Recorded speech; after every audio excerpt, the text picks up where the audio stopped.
La NAD+ est présente dans toutes nos cellules. Mais quel est son rôle principal? Précisément, transporter des électrons. La NAD+ capte les électrons issus des nutriments et la NADH les transfère jusqu'à nos mitochondries, nos véritables usines à énergie, là où il pourra produire l'ATP. Sans ce processus, impossible de bouger, de penser, de regarder cette vidéo ou même d'aller faire du sport. Ouais, ça serait pénible quand même. En gros, quand tu manges un aliment, cet aliment contient de l'énergie et la NAD, c'est comme un petit camion qui prend l'énergie cachée dans la nourriture et la livre à la centrale électrique, la mitochondrie. Et donc, une fois là, dans la mitochondrie, l'énergie est transformée en ATP. Donc, plus tu as de petits camions, plus tu as la capacité d'utiliser l'énergie. Et ça a un impact énorme sur l'ensemble des fonctions cellulaires. Et c'est pas tout. La NAD joue aussi le rôle clé de la réparation de notre ADN, la régulation de nos gènes et bien sûr, dans le bon fonctionnement de nos mitochondries. En réalité, elle est impliquée dans plus de 500 réactions enzymatiques vitales. En l'absence de NAD, nos cellules meurent.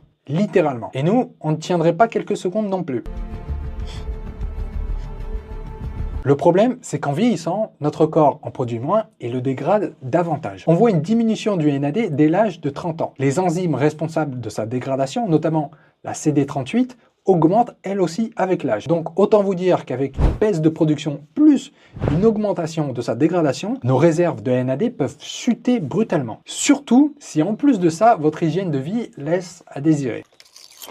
Et avoir un faible taux de NAD, c'est exactement ce qu'on veut éviter. Juste pour vous donner une idée, voici les effets négatifs possibles d'un faible niveau de NAD. Fatigue chronique, baisse de la récupération musculaire, brouillard mental et difficulté de la concentration, dérèglement du métabolisme, donc une prise de poids, une résistance à l'insuline, vieillissement prématuré de la peau et des tissus, augmentation de l'inflammation chronique, déclin des fonctions cognitives, affaiblissement de la réparation de l'ADN, exposant à plus de mutations cellulaires. Et là, tu te demandes, mais comment savoir si j'ai un faible taux de NAD? Le meilleur moyen est de faire une prise de sang. Mais je sais que tu vas pas le faire. Je commence à te connaître. Donc, voici les signes qui peuvent indiquer un faible niveau de NAD. Moins d'énergie au quotidien, diminution de votre endurance, difficulté de la concentration, récupération lente après un effort physique, des problèmes de sommeil, une peau terne et vieillissante, prise de poids ou difficulté à perdre du poids. Tu comprends un peu plus son importance maintenant.